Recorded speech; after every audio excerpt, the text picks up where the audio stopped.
If you were to stop working, imagine this to yourself. How long can you survive on your remaining savings? What I just asked you is a definition of wealth. Here is a man named Robert Kiyosaki, an American investor, businessman, author, motivational speaker, and financial commentator who became well known in the recent years, who has an estimated net worth of $80 million.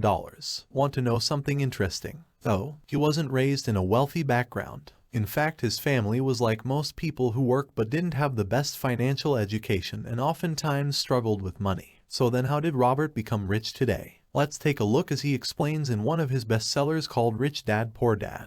Robert Kiyosaki was born in Hilo, Hawaii in April 1947 and 1957 at age 9 years old. Little Robert was attending the same public school where the rich people sent their children, for his town had lots of doctors, business owners, and bankers. Robert saw that the rich kids would separate themselves from him, for his family wasn't able to afford the newest collections of toys and bikes like them. So one day Robert asked his father, who had a PhD and completed multiple universities with excellent degrees, "Dad, can you tell me how to get rich?" Unfortunately, his dad didn't know the right answer because he was a rich himself, so he responded with, "Well, use your head, son. Stay in school, get good grades so you could find a safe and secure job." His real dad is what he'll be referred as Poor Dad. He wasn't poor at this time. In fact, he was making lots of money, but in the end, this man's financial life takes a turn for the worse. Now little Robert has a friend named Mike, in which Mike's father would be referred as Rich Dad, who started mentoring Robert and his son Mike about how to really become rich. At this point in time, Rich Dad wasn't really rich yet, but soon became to be one of the wealthiest men in Hawaii.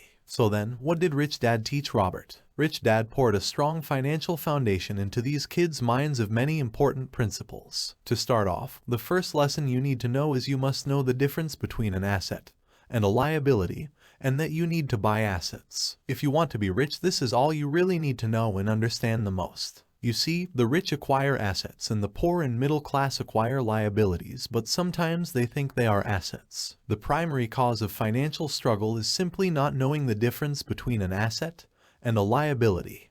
Oh, right. You don't even know what an asset or liability is, don't you? An asset is something that puts money in my pocket. A liability is something that takes money out of my pocket. For instance, let's try cash flow pattern of a normal individual. This person right here earns his income from a job, and his expenses are things like food, clothes, entertainment, and transportation. Unfortunately, he doesn't have assets, but sure does have liabilities that constantly takes money out of his pocket, because things like mortgages, taxes, credit cards, loans, and believe it or not, the house. Now let's take a look how the cash flow pattern really works for the rich. Instead of looking to earn more money from their normal job as the only source of income, they buy and own assets that brings money into their pockets as a form of passive income. Passive income is something that earns money that doesn't require you to trade your time for it. So in other words, you would be earning money even as you're sleeping.